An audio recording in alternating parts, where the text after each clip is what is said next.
Welcome to ChrisCast episode 40, season 1, episode 40. It is, I believe, the 16th of November, 2020.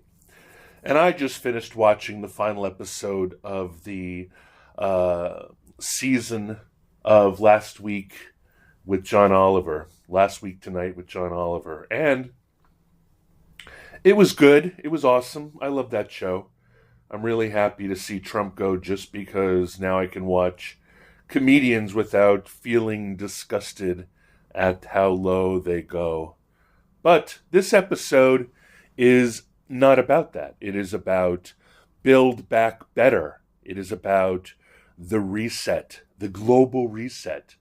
It is about an exploration of every single conspiracy theory I've heard and more likely scenarios. And you can hear that right after the break. Mahalo. See you right back here.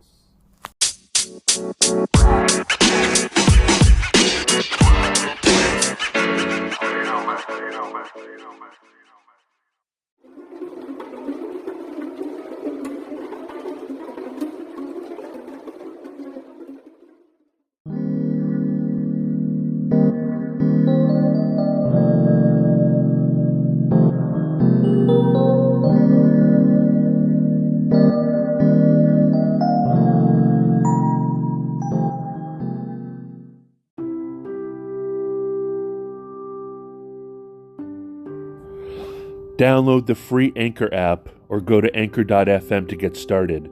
It's where I started my podcast. It's where I edited my podcast. It's where I put sound design into my podcast. And it's where I monetize my podcast. And it's from where I share my podcast to every single other podcast platform. It's the place that I decided is the easiest and best place for me to podcast. Thank you. Check it out.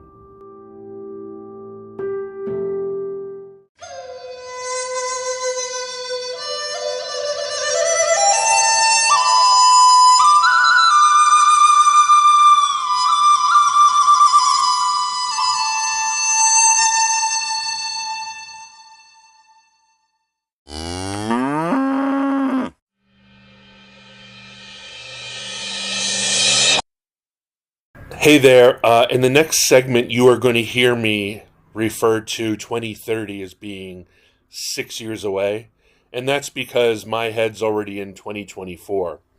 So I do realize that it's 9 years away to 2030. So I just thought I'd do that, and to slow myself down instead of living in the future, I will now read you the Serenity Prayer. God, grant me the serenity to accept the things I cannot change, courage to change the things I can, and the wisdom to know the difference. Amen. And now, on to the next segment, where 6 years is actually 9 upside down. Mahalo.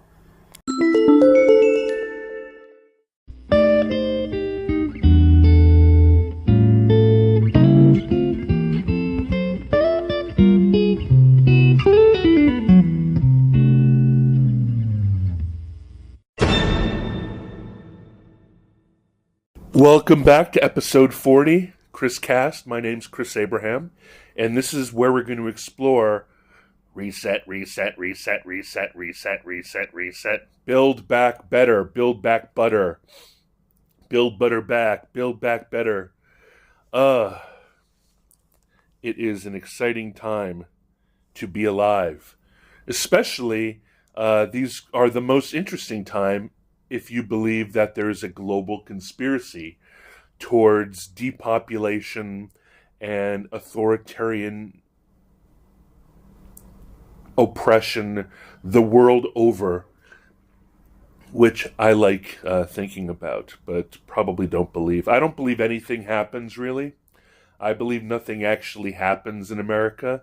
I believe that every single instance of despotism or control or oppression or fascism or any of that kind of stuff is really just opt in, you know? And so I will be really excited to see if there's some sort of crazy baller move in the next, I think, 6 years, because a lot of these things are foretold to happen in 2030.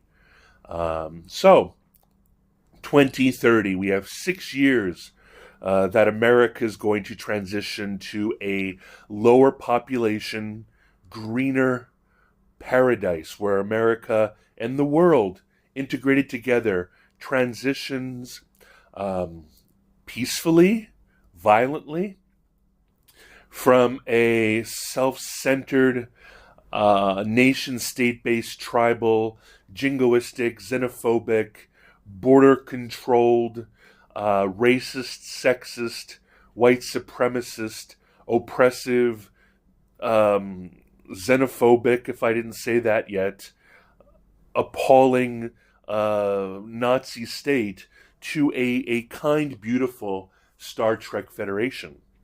Now, there's a great saying that is, never let a crisis go to waste. Hey, Google, who said never let a crisis go to waste?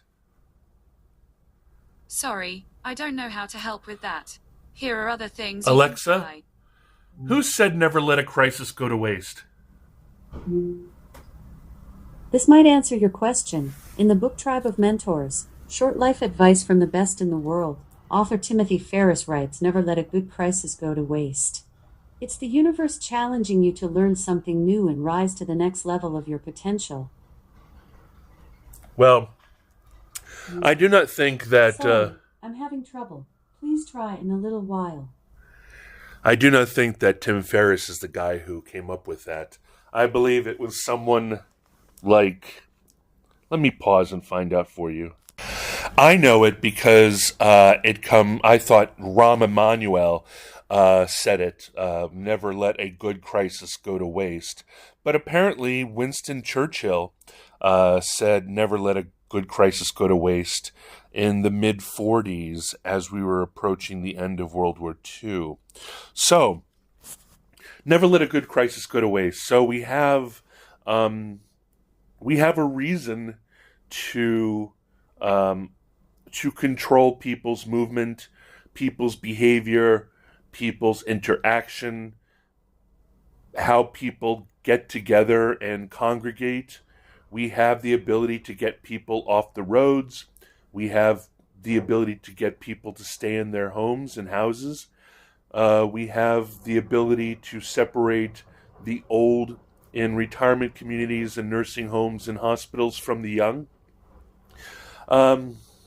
This is a perfect time to transition and reset not just the country of the United States, but it's a perfect time to change everything.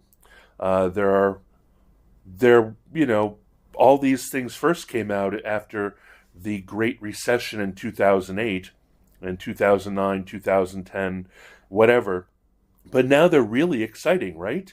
There was proof earlier this year that Gaia, the Earth, the environment, had a little bit of time to self-heal.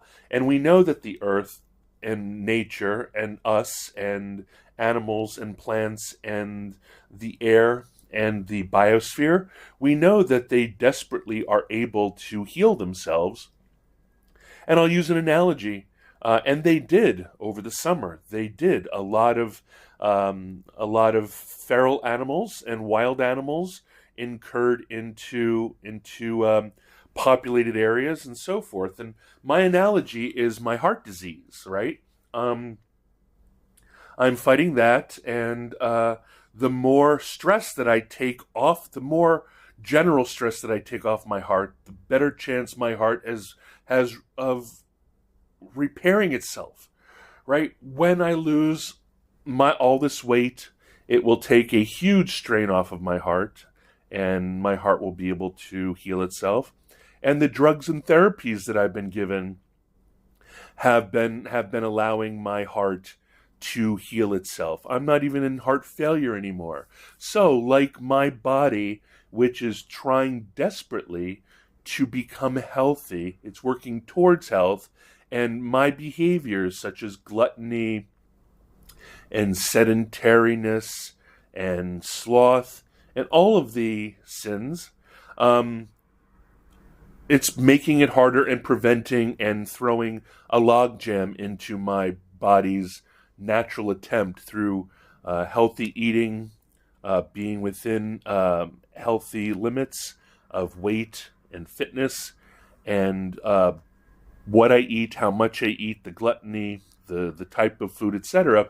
These things are the logjam towards my body healing itself. Now, same thing can be said about internal combustion engines and the resulting exhaust, the use of gas and oil and the resulting carbon dioxide and carbon monoxide, the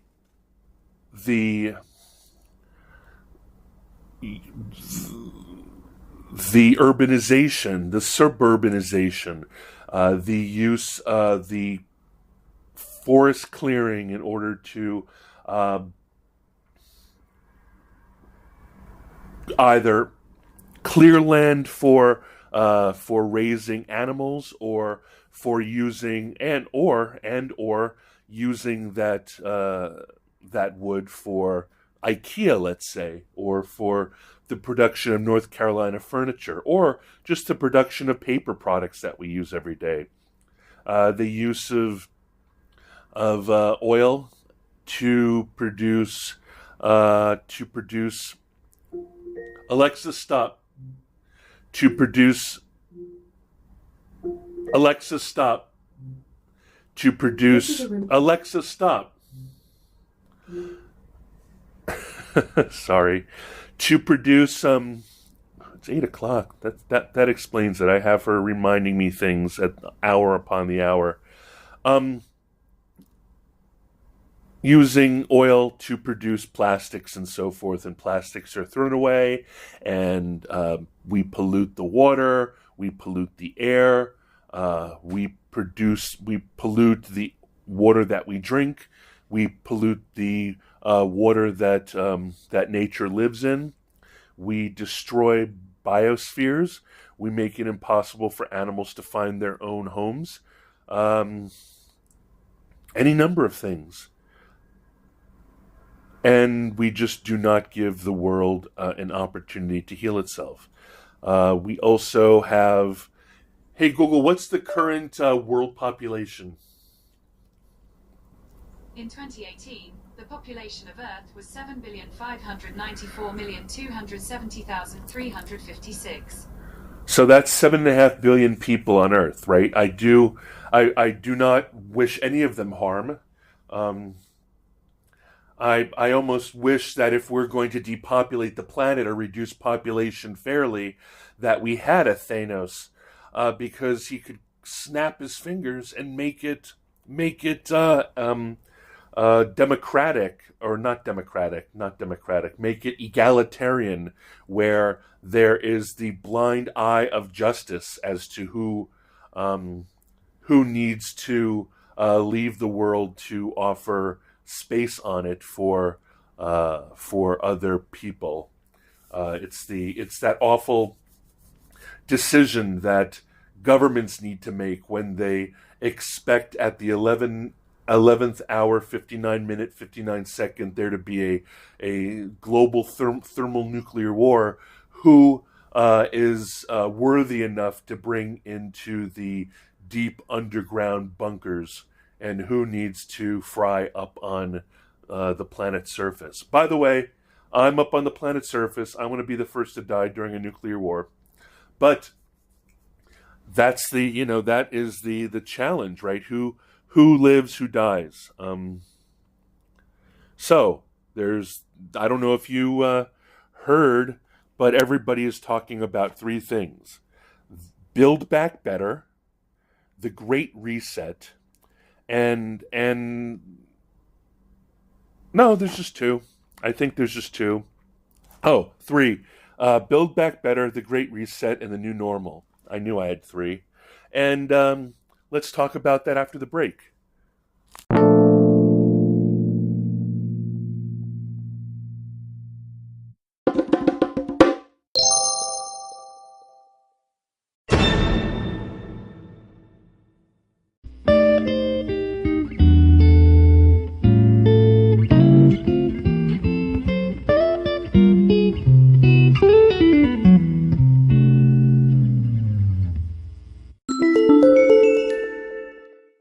Welcome back to episode 40, ChrisCast, 11/16/2020. So, what is Build Back Better? Hey, Google, what is Build Back Better? Here's a summary from Wikipedia. Building Back Better is an approach to post-disaster recovery aimed at increasing the resilience of nations and communities to future disasters and shocks. Thank you. Alexa, what is Build Back Better? Here's something I found on the web. According to actionaid.org.uk, Build Back Better is the mantra for the international humanitarian community for reconstruction work after disasters. Alexa, what is the Great Reset? According to Wikipedia, The Great Reset, How New Ways of Living and Working Drive Post-Crash Prosperity is a book published in April 2010 by Richard Florida, a professor at the University of Toronto's Rotman School of Management. The book puts into context Florida's urban development theories, with the financial crisis of 2007 to 2008, to describe the future of cities. Hey, Google, what is the Great Reset? That's not a name I can respond to. According to Google Books, The Corona Crisis and the Need for a Great Reset is a guide for anyone who wants to understand how COVID-19 disrupted our social and economic systems, and what changes will be needed to create a more inclusive, resilient, and sustainable world going forward. Perfect. Thank you, Google. So, if you are on the side of the Federation and believe that the future is going to look like Star Trek, you're pretty psyched about all these things. It's going to mean that nation states are going to be a thing of the past. There's going to be more of a focus on checks and balances internationally.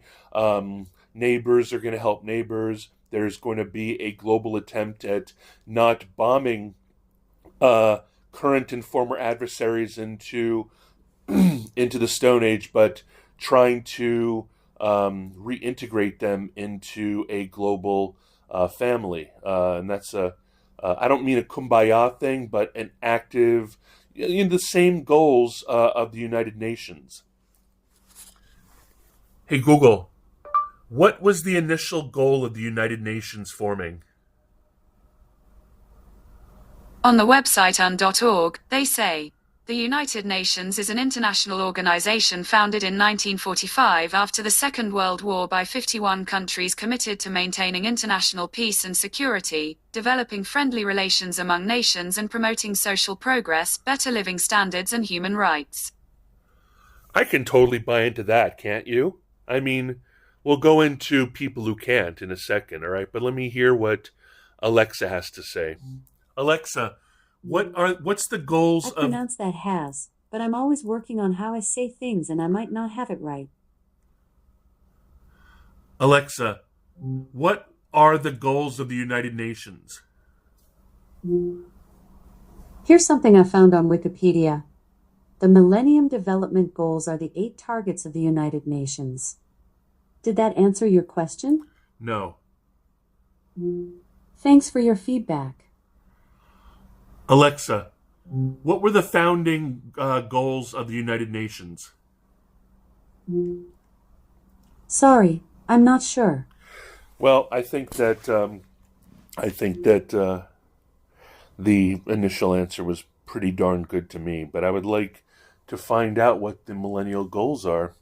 Anyway, so if you're like me and you want international travel and you want to live anywhere on the planet, and you want to just jump on your motorcycle and traverse the globe, then, and if you like Star Trek, and if you think that Star Trek is a beautiful uh, interpretation of the future, then you'll like this. If you're more of a Star Wars kind of guy, and you believe that what this means is an eventual, I know this is mixed metaphor, but if you feel like this is either the Empire taking over the planet and restricting you and your way of life and uh, your dominion over your own home, your own town, your own village, your own city, your own state, then you're not going to like this. You're going to look at later episodes of Star Trek and be really concerned about the Borg. And you're going to see the United Nations as the Borg. You're going to see world government as the Borg, as opposed to just moving forward and getting along in a world where we're probably going to overpopulate the planet, and there'll probably be incredible natural disasters that happen as a result of overcrowding, right? Like coronavirus. Let's assume it was not designed as sort of a hybrid disease combining HIV and flu and this and that in a deep laboratory in Wuhan, China, and let's assume that it was just a natural mutation resulting from wild animals in China being introduced, and the way the weasels in the Nordic countries are now catching COVID, and then in it being mutated into them, and then jumping back into the human population. Remember, we're animals.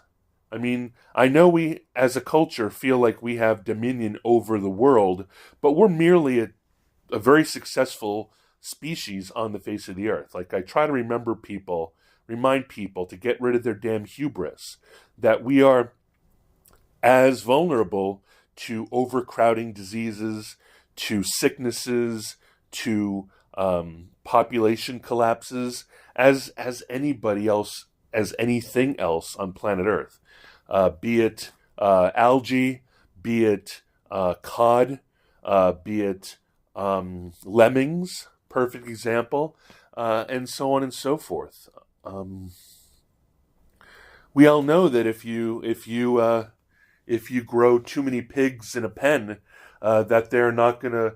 Not only are they going to attack and fight each other, but they will also start getting sores. They'll start getting sickness. The disease can become rampant. There are no boundaries and so forth. So these collapses are going to happen naturally. So I think on the most benign level, Build Back Better, and in general the World Health Organization, benignly perceived through the Federation eyes, it is a beautiful thing. It is an essential thing. The United Nations has done a lot of work internationally, right? However, if you perceive it on the other hand, where you see it as you are unwilling to give up anything that you currently have, and you believe that there's some sort of Borging or thought control associated with a federation, which in fact will be a hierarchical vanguard of a proletariat commanding and controlling the people of Earth in a very condescending, terrorizing way. The way one might say that the intelligentsia of America constantly calls deplorables deplorable. Like, are deplorables going to be happy with liberal elite people, as they call them, getting more power on Earth and getting a continuity of power across the entire globe, and then at a greater level having more power over them in terms of their condescension and insult towards who they are, right? You only see in Star Wars, you only see it's like we experience Star Trek in as though we're only experiencing the entire future of humanity from a nuclear class submarine, right? I mean, obviously, submariners are our best and brightest people in the entire country, but they're also soldiers, and they also have the kind of mindset where they can set off. Hey, Google, how many nuclear missiles are on a nuclear submarine? On the website fas.org, they say, SSBN 726 class FBM submarines can carry 24 ballistic missiles with MIRV warheads that can be accurately delivered to selected targets from almost anywhere in the world's oceans. So, photon torpedoes, nuclear missiles, whatever, 24 of them that they have the training to send out into the atmosphere to destroy enemy, right? I mean, if you put on evil spectacles while you're watching any episode of Star Trek from back in the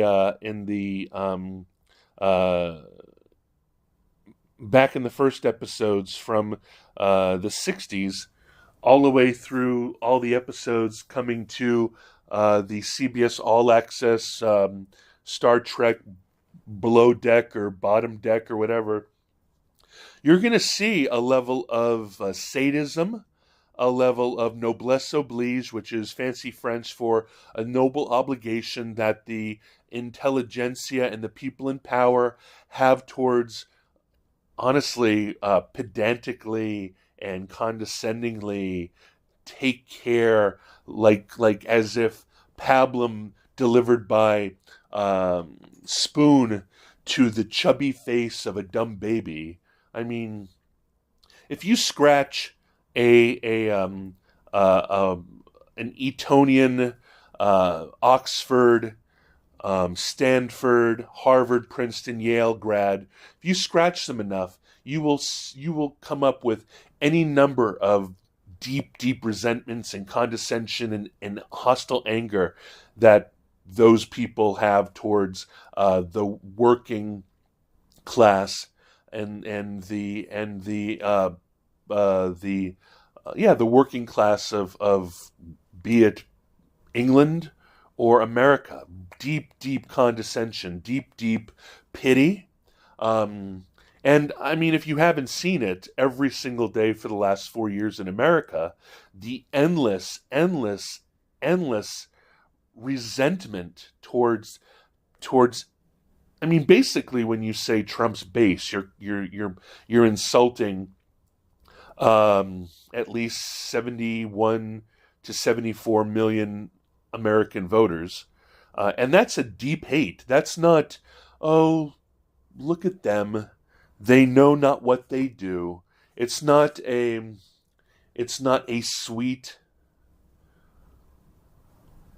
It's not like the kind of sadness and love that a parent feels for someone of their own blood who is going through challenges and so forth. It's the resentment of that cackling patriarch who feels that he or she, matriarch, can use the wealth that they have as a millionaire / billionaire, that the controls that they can have on the puppets that are their extended families and in-laws when it comes to being either included or excluded from the will.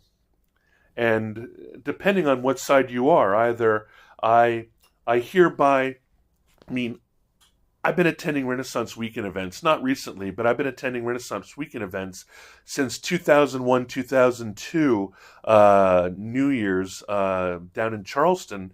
And I must tell you that I happily give the future of this country to those 3,000 families. I think that they do a damn good job. I think that if we have a future based on all of their merit, their love and compassion, that America will be nothing but better. However, if you come from a hostile point of view, where all you can see in their vision is restrictions to land, where you like to hunt and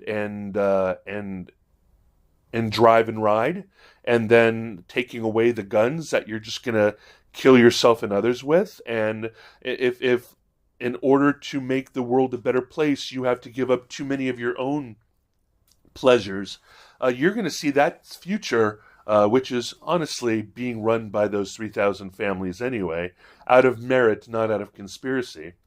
You're going to see the future as a real hellish hellscape. You're going to see the Borg in everybody's eyes. You're not going to see Commander Picard. You're not going to see Captain Picard, who, is the most enlightened being ever portrayed on television. So it really depends on whether you think Captain Picard is the most evolved of all humans on planet Earth, or a cuck pussy who should go ahead and die by being scalded by his tea to death. Anyway, come back after the break and we'll close up for now. I think that's enough to muddle in your brain, and I'll talk to you soon.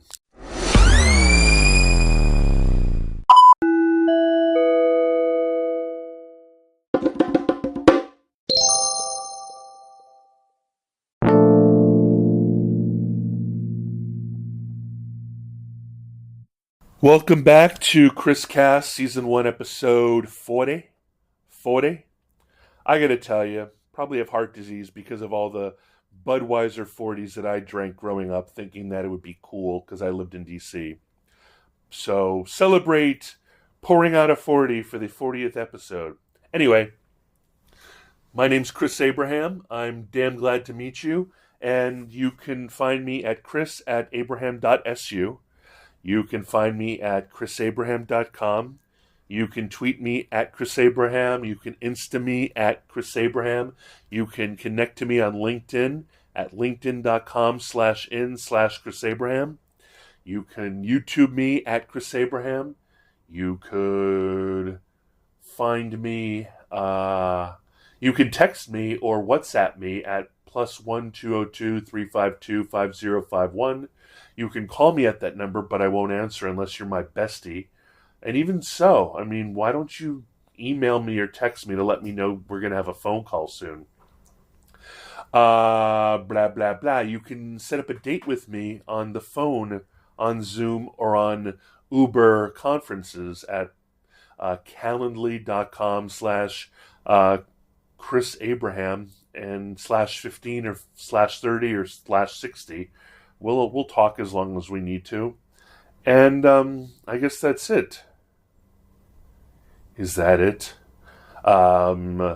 Tschüss, auf Wiedersehen, a bientôt, a tout à l'heure, hasta la vista,